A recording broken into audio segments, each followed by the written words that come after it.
Hello दोस्तों, कैसे हैं आप सभी। आप सभी का ही हार्दिक स्वागत और हार्दिक अभिनंदन करती हूँ मैं प्रीति मंडियाल अपने इंडिया के सबसे पहले पॉकेट फ्रेंडली एजुकेशन चैनल और एजुकेशन ऐप पॉकेट पढ़ाई पे। तो दोस्तों, आज हम आगे बढ़ेंगे और आज जो हमारा टॉपिक है जो हमने लेना है आप देख सकते हैं, दैट इज़ एक्सप्रेशनिज्म। ठीक है, expressionism is one of a important literary theory post World War II, unit number 9 English literature का सिलेबस है। सो आइए दोस्तों, इसे देखना शुरू करते हैं। तो इससे पहले कि मैं इसको पढ़ाऊँ, आपको पता है सबसे पहले मैं टॉपिक का ही नेम लेती हूँ, उसको ही पूरा एक्सप्लोर करती हूँ और उसी से ही कॉन्सेप्ट समझाती हूँ, फिर हम आगे बढ़ते हैं।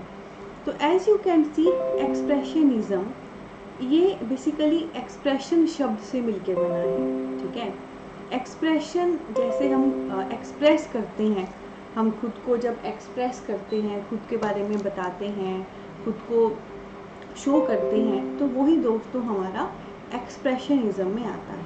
ठीक है, तो ये एक्सप्रेशन से बना है और ये एक्सप्रेशनिज्म में आता है। तो आइए देखते हैं इसमें क्या क्या है। तो दोस्तों, इसमें बहुत सारी चीज़ें हमने देखनी है। सबसे पहले मैं आपको बताना चाहती हूँ, ये जो एक्सप्रेशनिज्म है ये एक जर्मन मूवमेंट है। ठीक है, जर्मन मूवमेंट का मतलब हुआ ये बेसिकली जर्मनी में शुरू हुई थी और जो हमारा लिटरेचर है या आर्ट है या जो भी विजुअल आर्ट रहता है, विजुअल आर्ट यानी कि ऐसा आर्ट, ऐसी कला जिसको हम देख सकते हैं, जो हमारे सामने है, उससे ये संबंधित है और ये 1949 में शुरू हुई थी। ठीक है, तो हमारी एक्सप्रेशनिज्म कैसी मूवमेंट है, ये एक जर्मन मूवमेंट है। क्यों है? क्योंकि जर्मनी में शुरू हुई है। सेकेंड नंबर पे ये मूवमेंट जो है विजुअल आर्ट से संबंधित है। विजुअल आर्ट, विजुअल हो गया जो दिखे, आर्ट हो गया कला। तो ऐसी जो भी कला जो हम देख सकते हैं उससे ये संबंधित है। जैसे लिटरेचर यानी कि साहित्य होता है, साहित्य को हम देख सकते हैं, या कोई भी और आर्टिस्टिक चीज़, चाहे वो मूर्ति है, पेंटिंग है, जिसको हम देख सके, जो हमारे सामने विजुअल हो, वो हमारा इसमें आता है। ठीक है, अब आप सोच रहे होंगे विजुअल तो आर्ट तो सारे दिखते हैं। नहीं, सारे आर्ट नहीं दिखते हैं। अगर कोई गा रहा है, if someone is singing, so that is not a visual art, क्योंकि वो नॉन विजुअल है, वो आपको दिखाई नहीं देगा, वो सुनाई देगा, है ना। पर जो चीज़ें आपको दिखती हैं, पेंटिंग, स्कल्पचर, लिटरेचर, वो हमारा विजुअल आर्ट में आता है। और ये कब आया था? ये 1949 से बेसिकली शुरू हुआ है। अगला पॉइंट दोस्तों इसमें है, ये बेसिकली एक रिवॉल्ट था रियलिज्म के खिलाफ। ठीक है, रिवॉल्ट क्या होता है? काइंड ऑफ क्रांति, किसी का विद्रोह करना। तो जो रियलिज्म है ये उसके खिलाफ था, ये रियलिज्म के खिलाफ एक रिवोल्ट था। ठीक है, अब रियलिज्म क्या होता है? रियलिज्म हम यहाँ पे सच्चाई की बात करेंगे। ठीक है, पर यहाँ पे रियलिज्म वो वाली सच्चाई नहीं है दोस्तों जो एक्चुअली सच्चाई होती है, बल्कि यहाँ पे रियलिज्म वो वाली सच्चाई है जो दुनियादारी के लिए हम शो करते हैं। ठीक है, फॉर एग्ज़ाम्पल मैं आपको बताती हूँ, जैसे नॉर्मली अगर आप मूवीज़ देखो तो मूवीज़ में हम कैसे एक्शन वाला दिखाते हैं, हीरो, मर्द को दर्द नहीं होता, है ना, वो दिखाते हैं, उसको हम ज़्यादा लोगों में फैलाते हैं एंड ऑल। पर आप सब जानते हैं एक्चुअली में this is not reality. Actually में मर्द को भी दर्द होता है, मर्द के भी इमोशन होते हैं, उसको भी फील होता है। ठीक है, तो ये उस रियलिटी के खिलाफ है एक्सप्रेशनिज्म, जो हमारे ट्रू रियल बीइंग को बाहर आने से रोके। ठीक है, जो हमें बार बार बोले कि अच्छा, जो हमें बार बार बोले कि आपको मतलब ऐसे रहो, ऐसे चलो, ये ऐसा होना चाहिए, जो बड़ा आइडियलिज्म कर देते हैं हम चीज़ों को, उसके ये खिलाफ था। ये उस रियलिटी के खिलाफ था जो हमें सच्चा होने से रोके।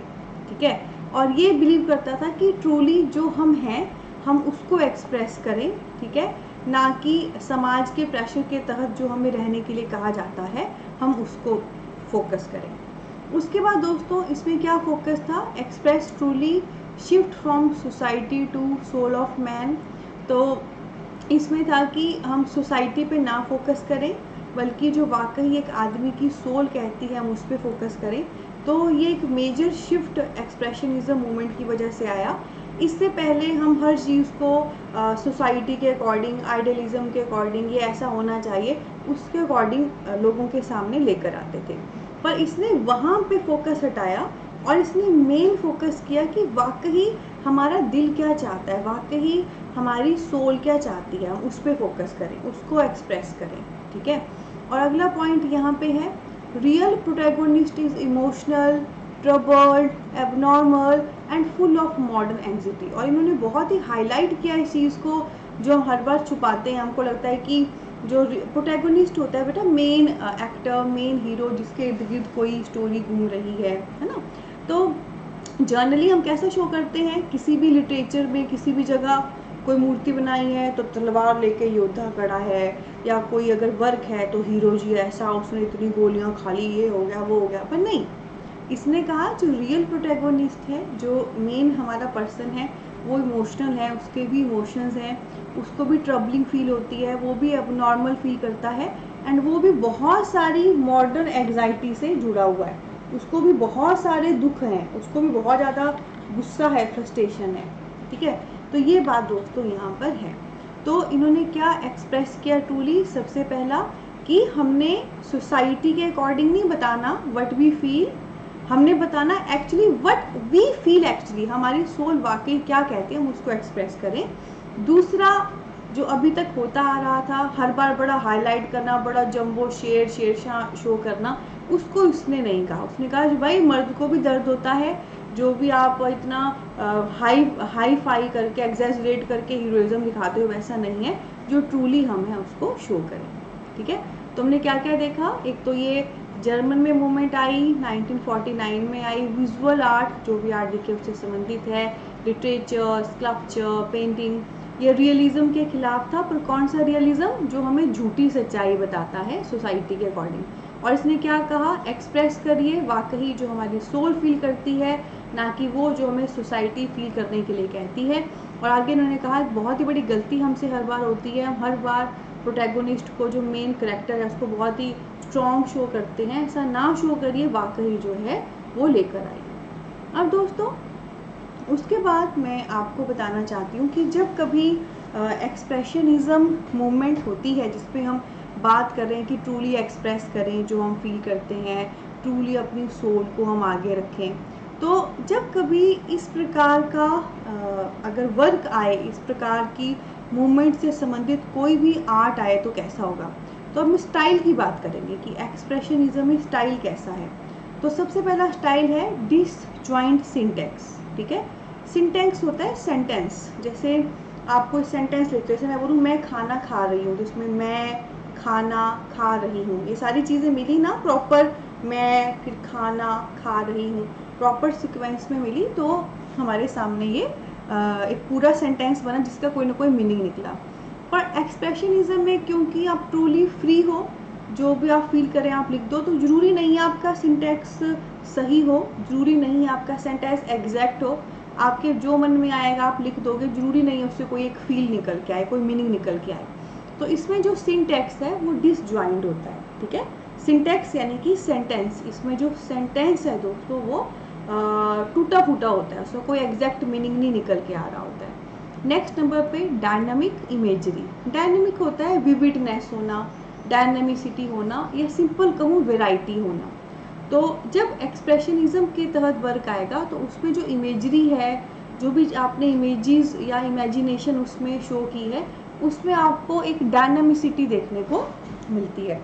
डायनामिसिटी होता है एक वैरायटी देखने को मिलती है। इसमें आप ना एक जगह तक फिक्स नहीं होते कि अच्छा मैं स्कूल लाइफ के बारे में बता रही हूँ तो मुझे स्कूल का ही मेंशन करना है, नहीं, आप स्कूल के बारे में बताओ, स्कूल के आसपास जो पहाड़ है वहाँ के बारे में बताओ, अचानक से आप आसमान का जिक्र कर दो, वहाँ पहुँच जाओ। तो इस वर्क में इमेजिनेशन, आप जो इमेजेस यूज़ कर रहे हो वो प्रॉपर वैरायटी होती है, आप बंधे नहीं होते। उसके बाद डिसकंटिन्यू टाइम सीक्वेंस। ठीक है। इसमें जब आप चीज़ लिखोगे उसमें आपको एक समय का प्रॉपर सीक्वेंस नहीं मिलता है। प्रॉपर सीक्वेंस कहने का मतलब, जैसे मैं नॉर्मल अगर मान लो मुझे अपनी ज़िंदगी के बारे में बताना है, तो नॉर्मली अगर मैं लिखूँगी तो पहला अपना बचपन, school life, college life, job, शादी, बच्चे, इस प्रकार से आई विल शो, मतलब I will show it in a proper sequence कि ऐसा समय में ये हुआ वो हुआ। पर एक्सप्रेशनिज्म में ऐसा नहीं होगा। एक्सप्रेशनिज्म में you are totally free to express your self. आप टोटली फ्री हैं खुद को एक्सप्रेस करने के लिए। हो सकता है किसी मोमेंट में आप अपने बचपन के बारे में सोच रहे हो और अचानक से आप सोचना शुरू कर दो कि शादी के बाद जब बच्चे होंगे क्या होगा, ठीक है। तो एक प्रॉपर सीक्वेंस इसमें नहीं होता है, क्योंकि आप प्रॉपर फ्री हो जो आप फील करें उसको बताने के लिए। तो टाइम सीक्वेंस, एक प्रॉपर क्रोनोलॉजी आपको इसमें नहीं मिलती है। उसके बाद डिस्टॉर्टेड स्टेज सेटिंग, ठीक है। डिस्टॉर्टेड हो गया टूटा फूटा, स्टेज हो गया स्टेज, सेटिंग हो गया सेटिंग। तो जब कभी एक्सप्रेशनिज्म के तहत जब कभी हम कोई प्ले या कोई ड्रामा प्रस्तुत करें तो उसमें जैसे ना ऐसे कुछ फिक्स से मैनर होते हैं, स्टेज ऐसा होना चाहिए, इस प्रकार से बना होना चाहिए, यहाँ ऑडियंस बैठेगी, यहाँ पे परफॉर्मेंस होगी, ये वॉल होगी, ऐसा फिक्स रहता है ना, ऐसा फिक्स एक रहता है। पर इसमें हमारे सामने ऑप्शन होता है कि हमको जो हमारे मन में आए हमने करना है। तो इसमें एक स्टेज जो वहाँ पे हम परफॉर्म करेंगे ड्रामा, वो कोई प्रॉपर फिक्स नहीं रहती उसकी setting. You can start it on नुक्कड़ आल्सो। अगर इससे संबंधित आपका कोई प्ले आप नुक्कड़ पे भी कर सकते हो। आपने नुक्कड़ प्लेस देखे होंगे बहुत सारे, जो नुक्कड़ पे प्लेस होते हैं, वहाँ पे जर्नली अगर आपने देखा हो तो कोई ऐसा प्रॉपर होता तो नहीं है, वो गली मोहल्ले में शुरू कर देते हैं।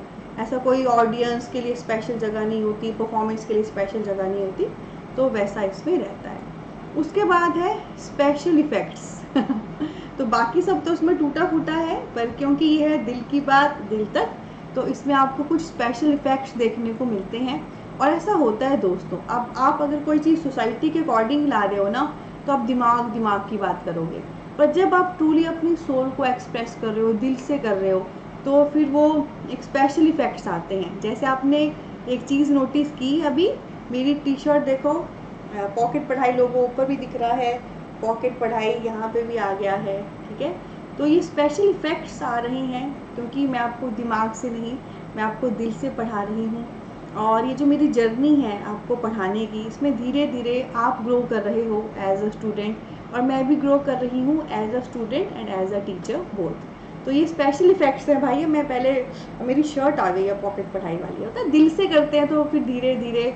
और यहाँ पे आपको बात बताऊँ, अभी जैसे काफ़ी सारे हैं, अन अकेडमी की ब्लैक टी शर्ट है, कईयों की ब्लू है, कईयों की वाइट है।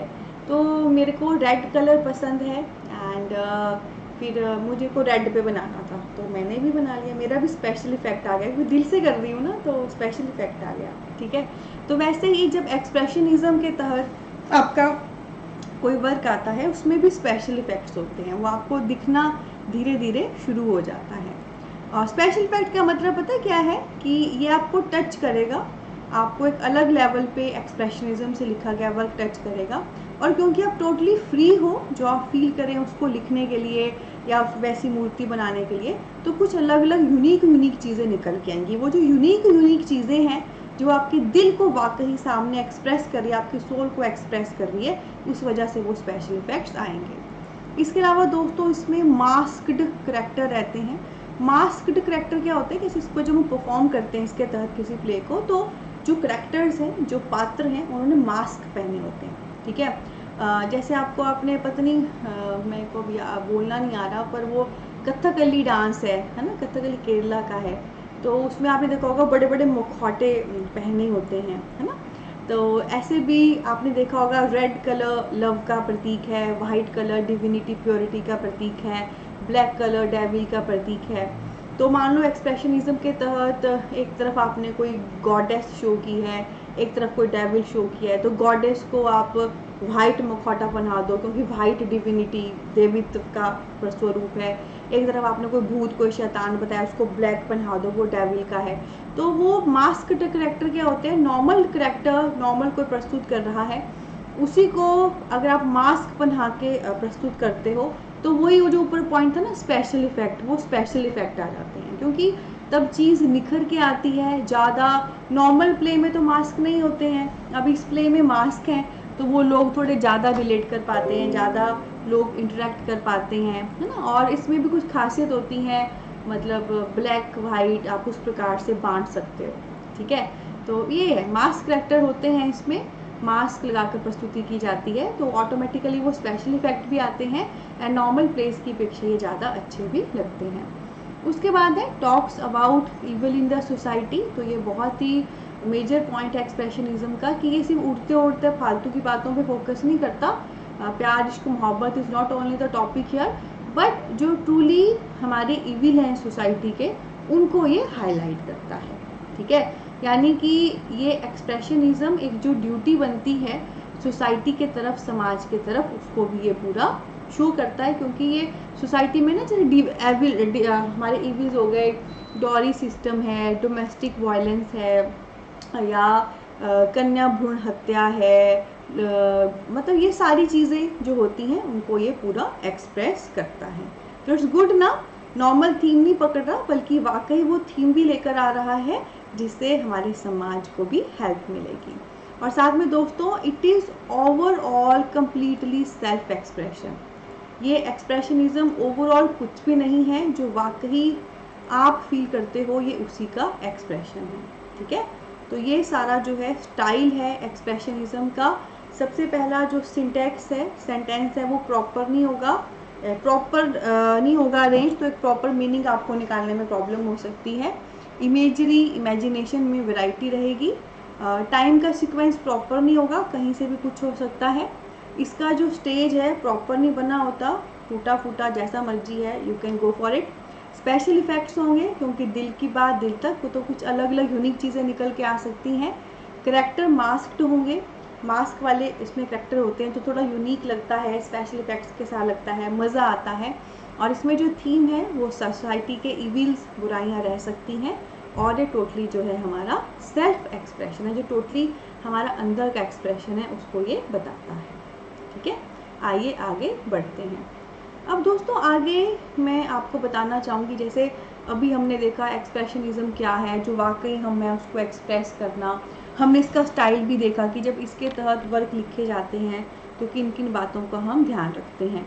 अब इसी के तहत मैं कुछ राइटर्स आपके सामने लूँगी और उनके वर्क लूँगी। ये सारे राइटर एक्सप्रेशनिस्ट हैं और इनके जो वर्क हैं वो एक्सप्रेशनिज्म पे आधारित हैं। जो थ्योरी दे वो थ्योरिस्ट, ठीक है, और जो एक्सप्रेशनिज्म टर्म इस थ्योरी के तहत लिखे वो एक्सप्रेशनिस्ट। तो एक्सप्रेशनिस्ट हैं और उनके वर्क हैं। तो सबसे पहले हमारे सामने यहाँ पे है अगस्ट स्ट्रिंडबर्ग, ठीक है, August Strindberg. Then we have Franz Kafka, and then we have Eugene O'Neill, ठीक है। कौन कौन से हैं? Eugene O'Neill. अगस्ट स्ट्रिंडबर्ग का वर्क है the dream Play, August Strindberg का वर्क है the dream Play. Franz Kafka का वर्क है द ट्रायल, फ्रांज काफ्का का वर्क है द ट्रायल। यूजीन ओनील का वर्क है द हेयरी एप, ठीक है, यूजीन ओनील का वर्क है हेयरी एप, ठीक है। और अगस्ट स्ट्रिंडबर्ग का जो ड्रीम प्ले है, इसमें एक स्टेटमेंट है, bewails universal evil without offering any hope. जैसे आता है ना कि किस राइटर का कौन सा वर्क है, उसमें कौन सी स्टेटमेंट है।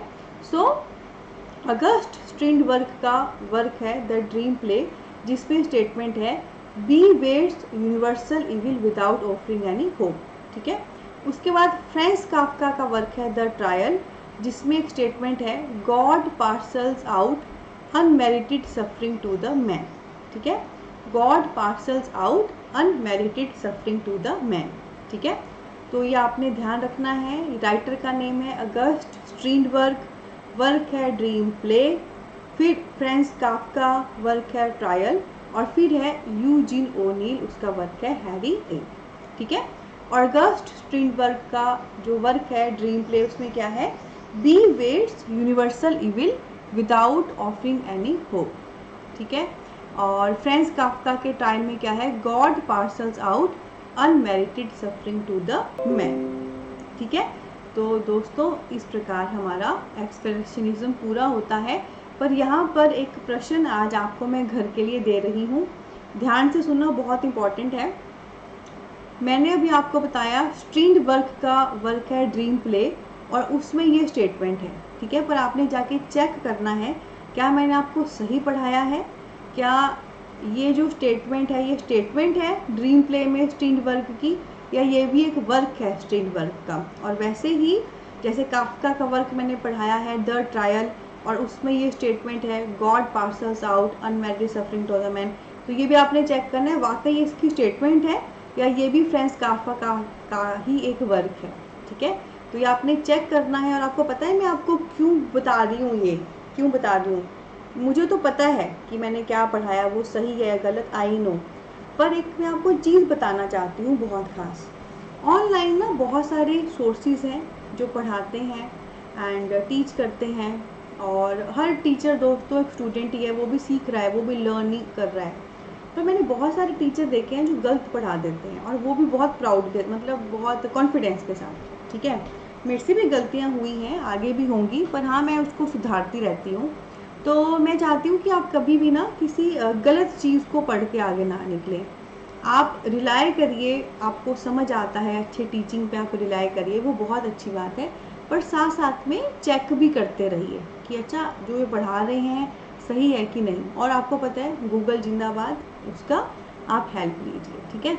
सो ये मैं आपको बताना चाहती थी। और दोस्तों आज ही डाउनलोड करिए इंडिया के सबसे पहले pocket friendly education app pocket पढ़ाई को, लिंक जो है वीडियो के डिस्क्रिप्शन पे दिया गया है। वहाँ पर आने वाले NTA के एग्ज़ाम के लिए फुल फ्लैश्ड कोर्स लॉन्च हो चुका है इंग्लिश को लेकर, ठीक है। और बहुत ही पॉकेट फ्रेंडली जेन्युइन रेट पे है, और क्योंकि ये इंडिया का सबसे पहला पॉकेट फ्रेंडली एजुकेशन ऐप है, और क्वांटिटी और क्वालिटी तो माशाअल्लाह, तो आप ज़रूर उसे ज्वाइन करें, ठीक है। तो दोस्तों अच्छी लगी हो वीडियो तो सेशन को, हमारे इस वीडियो को लाइक करें, शेयर करें, सब्सक्राइब करें चैनल को। और आई होप हंसते हंसते कट गए आपके पढ़ाई के रास्ते। और ये हर एक पॉइंट एक MCQ है, ध्यान रखिए, एक एक करके भी आ सकता है या कंबाइन लेवल पे इकट्ठा भी आ सकता है, ठीक है। तो अच्छे से आपने पढ़ना है और आगे बढ़ना है। और एक टिप दे देती हूँ चलते चलते कि हम यहाँ पे जो भी मूवमेंट देख रहे हैं, मैंने अपने लेवल पे बेस्ट कोशिश की है कि आपकी अच्छे से कॉन्सेप्ट बिल्डिंग हो, आपको पूरा समझ आ जाए, पूरा याद हो जाए। पर साथ में आप इस हर मूवमेंट को गूगल करते रहिए, हर मूवमेंट को गूगल कर लिए, इसमें कोई भी राइटर या वर्क आ रहा है उसको भी गूगल कर लीजिए। जितना मैं आपको पढ़ा रही हूँ इससे एक टॉपोलॉजी तो आपकी पूरी तैयार हो जाएगी, एक लिस्ट आपके सामने आ जाएगी राइटर्स की, वर्क की, कॉन्सेप्ट की, थ्योरीज की, सब कॉन्सेप्ट की। पर हमको फिर NTA लेवल तक उसे लेकर जाना है। तो बोलते हैं ना ताली दो हाथों से बजती है, राइट। तो मेरा बेहतरीन पढ़ाना और आपका बेहतरीन पढ़ना दोनों ज़रूरी है, ओके। तो करते रहिए। बाकी कंप्लीट कोर्स अगर आपको इंग्लिश पे चाहिए ऐसे ही अच्छे ऑसम ब्लॉसम सेशन के साथ, तो ऐप डाउनलोड कर लीजिए और वहाँ से हमारी जो है कोर्स बाय कर लीजिए। ये जो कोर्स है ये सिर्फ 2499 पे है, ये सिर्फ कोर्स अवेलेबल है 2499 पे। और 1 ईयर की इसकी पूरी जो है 1 ईयर की इसकी क्या कहते हैं उसको, आप उसको असेस कर सकते हो। Complete study material, mock test, PYQ सब अवेलेबल है। तो इसी नोट पे लेती हूँ अलविदा। बहुत सारा प्यार, बहुत सारी ब्लेसिंग, टेक केयर। और हाँ, जो मैंने आपको प्रश्न दिया है उसको देख जरूर लेना और मुझे बताना, सॉरी ये नहीं था, ये था जो मैंने बोला, उसको देख जरूर लेना और मुझे बताना कि मैंने सही पढ़ाया है या गलत पढ़ाया है, कमेंट पे करना। और साथ में दोस्तों यहाँ पर भी आप वो तरीका अपना सकते हो। कौन सा? मैंने क्या कहा था, जब अलग अलग राइटर्स आए, वर्क आए, नहीं याद होता, हमें भूल जाता है, तो बार बार इन राइटर्स के नेम को गुनगुनाइए, वर्क को गुनगुनाइए और दिमाग में बिठाइए। टेक केयर, बहुत सारा प्यार और ब्लेसिंग।